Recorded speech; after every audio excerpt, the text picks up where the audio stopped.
Hey Tigers, today we are going to continue working with proportional and non-proportional relationships. So for your table of contents, I'm going to be writing on the back of my page now. I have filled up that first one.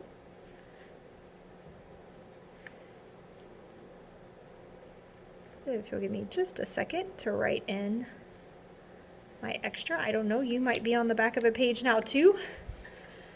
Okay, so this will be proportional and non-proportional.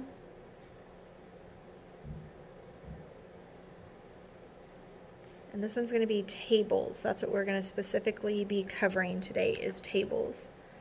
And I'm on page 25. Remember, if at any point you need to pause or rewind, feel free to do that.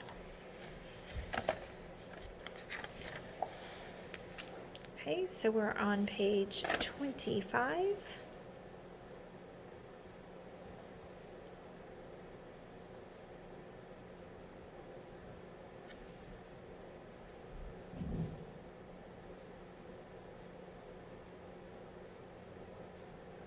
Proportional and non-proportional.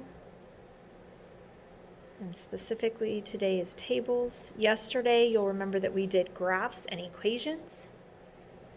Okay, so today we're going to talk about tables and how you determine if they are proportional or non-proportional. Okay, so we pretty much covered everything that makes something proportional or not yesterday.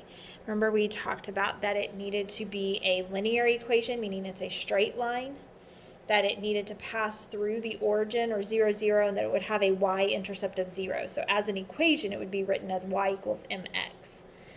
Today, what we're going to look at is what does that look like in a table? Okay, graphs and equations, you could just look at them, identify, and move on. Tables, you're going to have to actually do the work to figure out what that should look like. So I'm going to zoom in just a little bit. In our first table, we'll have our x and our y values.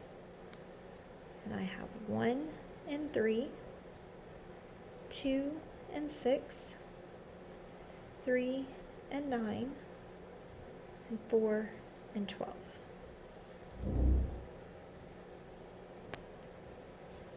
Okay, so I'm going to identify my first and second point, just like we've done before.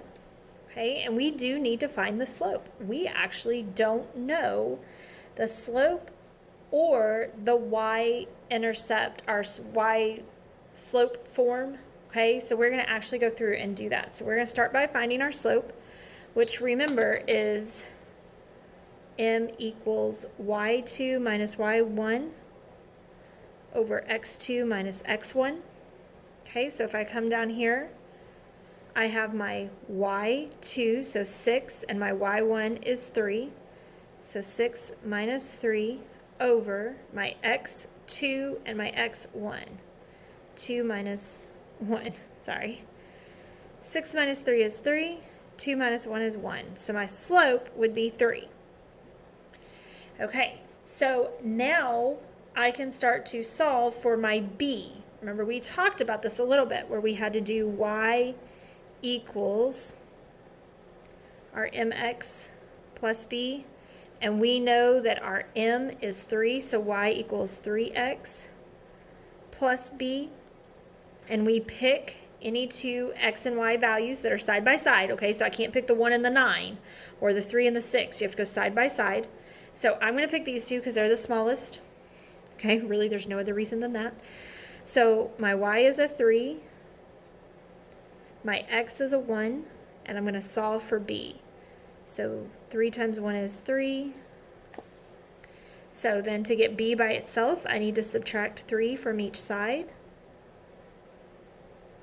I end up with b over here, and 3 minus 3 is 0, so my b equals 0. So that means my equation is y equals 3x. Would this be proportional? Yes. Okay, so that would be my equation, and this one would be proportional. Okay, because my B has a 0 value. Okay, and remember we said that was part of our criteria, is if our B had a 0 value, that meant that our y-intercept is 0, so it will cross through the origin, so it is proportional. Okay. All right, so let's try another one. And this time I'm going to have my table go across because I know sometimes that kind of throws people when they change the direction of the table. So we're going to have 1 and 5, 2 and 6, 3 and 7, and 4 and 8. Okay, so I'm going to pick 2 points. So point 1, point 2. You don't have to pick those two. The things that I look for when I pick points is small numbers. If I can avoid fractions or decimals, I do that. And if I can avoid integers where they're a negative, I will do that. That's usually how I decide what numbers I want to pick. So if these happen to be the smallest, I'm going to go with those. If there's a fraction in one of these, I might skip it and go to the next one that's a whole number. All right, so let's solve for our m first. So we have m equals y2 minus y1 all over x2 minus x1.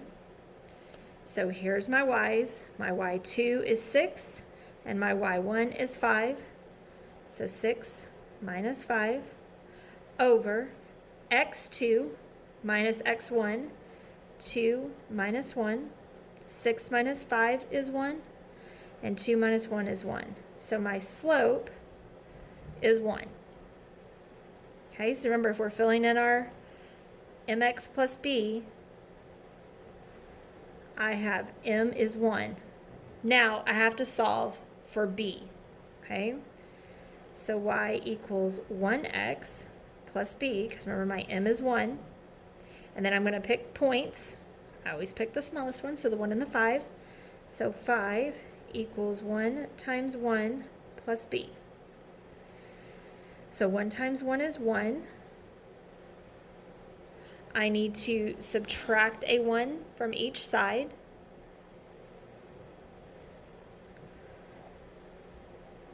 So I'm left with b over here. And 5 minus 1 is 4. So my b would be 4. So that means this is a plus 4. Is that proportional? No, because we have a value afterwards. So this would be non-proportional.